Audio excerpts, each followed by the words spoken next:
السلام علیکم ملګرو، زه یم ستاسو وروستی ملګری حکمت جان ته چې چل پیج نه تاسو سره مخاطب یم. ملګرو امید لرم چې ټول ملګري به روغ او جوړ د ژوند په مزو کې وي.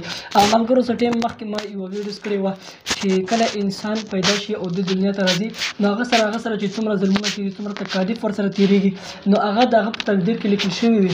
خو لیکن د هغه چې کله وفات کېږي هغه ورځ هم پکې لیکل شوي وي چې دا به په دې ورځ وفات کېږي او دغه یو کار به ورته سبب ګرځي. نو ملګرو که څنګه تاسو ته پته چې نن سبا زموږ په علاقو کې ستاسو په دې چم ګاونډ کې به هم وي چې کله یو انسان وفات شي د هغې نه بعد د هغوی کور والا دا وایي چېرې که دا چېرته بازار نه وی تللی نو ده سره به دا کار نه و شوی یا به دا نه وی وفات شوی، یا موږ په کور کې وی کور کې پې څه تکلیف راغلو د هغې وجې دا وفات شو نو کور والا به دا وایي چې یاره دا په موږ ورسره په کور کې وی موږ دا کار کړی وی دا کار کړی وی دا بچ شوی وی.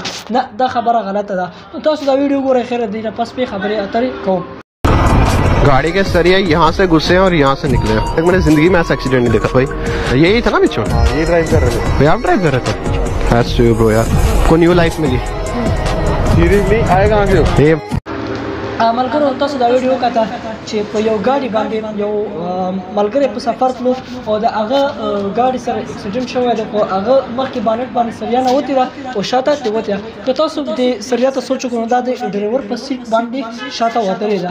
نو ملګرو کاسې خبره کوو چې که چیرې دا سریا په دا انسان په زړه باندې راغلی وای او بهر ته شاته یې سیټ نه وتلی وای نو دا به دې وجې هم وفات شوی وي. خو سبا څه بیا دې کور والا وایي چې یاره که دا په سفر نه تللی نو دا به نه وفات شوی، که چېرې وفات شوی وای نو یاره دا به نه وای وفات شوی، که دا نه وای تللی دا موږ دې سیټ نه ولګوي دا به نه وای وفات شوی.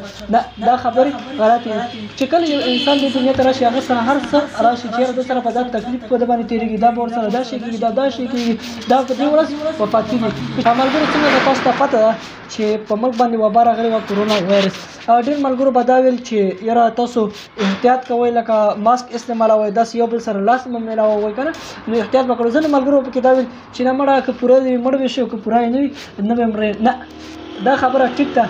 ته هم الله پاک ذهن درکړی، خپل سوچ درکړی، سترګې درکړي، ته به خپله ځان سره سوچ کوې یاره ته به د دې نه کار اخلي چې یاره دا کار غلط دا ټیک دی. هسې ډېر ملګرو پکې دا هم وي چې یاره ته روډ له لاړ شه چې تا ګاډی ووایي بس مړ به شي که پوره وي او که کړی نه، تا ته هم الله پاک ذهن درکړی، سوچ درکړی، ته به د دې نه هم لږ کار اخلي لږ کار اخلي. نو ملګرو مطلب مې دا و چې دا خبرې بیا وروسته نه وي ټیک، ځکه چې دا خو انسان د دنیا له راشي نو هغه سره هر څه وي چې دا په دې ورځ باندې پیدا کېږي، دا په دې ورځ باندې دا سره دا شی کېږي دا شی کېږي دا په دې ورځ وفات کېږي. نو دا خبرې بیا وروسته نه وي په کار. نو ملګرو د شب غونډه کې ویډیو دا مې درله جوړه کړه. تر بلې ویډیو پورې مال او زما کیمرامین له راکړه اجازت. د ډېر الله په امان.